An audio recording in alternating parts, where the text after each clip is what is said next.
Joining us now to discuss criminal defense attorney Ken Belkin, plus former U.S. attorney in Washington, D.C., Joe diGenova, and also former chief counsel of Senate Intelligence Committee Victoria Toensing. Ken, we're going to get things started with you here. President Trump, he's come out. He said he's innocent, that this is nothing more than the continued witch hunt and prosecution against him that actually starts from the DOJ, saying that Letitia James, this is something she and her cohorts kind of concocted up to bring these charges against him. What's your initial reaction to this?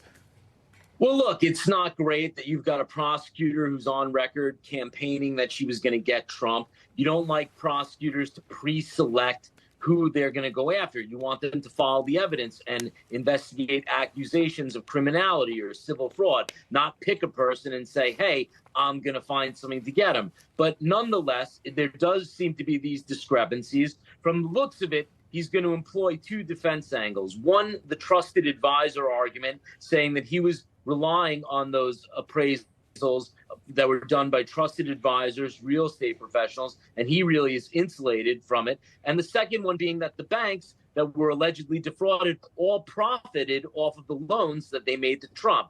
But the problem with that is, the fact that the banks profited doesn't take away from the fact that they profited potentially under fraudulent circumstances. Joe, I want to get your thoughts on this. We were seeing some footage there, and that was from the courtroom this morning. And what really stood out to me is that former President Trump had a very, very serious demeanor. It was obvious he's taking this very seriously. He wasn't joking around. He wasn't chatting, as he often does. But interestingly, someone else had a big old smile on his face. The judge almost seems he's enjoying it a bit too much. Is this his moment in the spotlight? He shrugs. He doesn't know. It just doesn't seem like an appropriate demeanor. Or I don't know, Joe, is that just me? No, it's not you. In fact, this is extremely unprofessional and injudicious on the part of the judge. I think this judge has comported himself horrendously. He did that purposely, preening for the cameras. What an embarrassment to the bench of New York. And second of all, while I'm very interested in this part of the case, the trial that's going to happen, it's all irrelevant. This judge has obviously made up his mind. He found fraud without listening to any expert testimony. His valuations, I believe, are extremely suspect under traditional valuations. And if he's not going to listen to people, it's pretty clear that this part of the case is just for show. He's going to do what he wants to do, regardless of the evidence. This so-called trial is really a joke.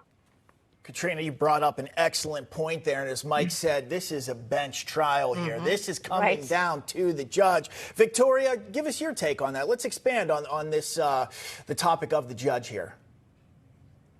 Well, forget the judge. I'm looking at New York law because it's a different universe than I'm used to. I practiced in federal court all my life. And when I was Deputy Assistant Attorney General, I had the fraud section under me. I prosecuted people like General Electric. I know fraud, and I can tell you under federal law, if there is no damage, if there is no victim, there is no fraud. So who lost the $250 million? Excellent points there. We appreciate all three of you joining us here on American Agenda. We're going to keep it moving. Thank you so much, Ken Belkin, Joe diGenova, and Victoria Toensing. Thank you so much. You bet.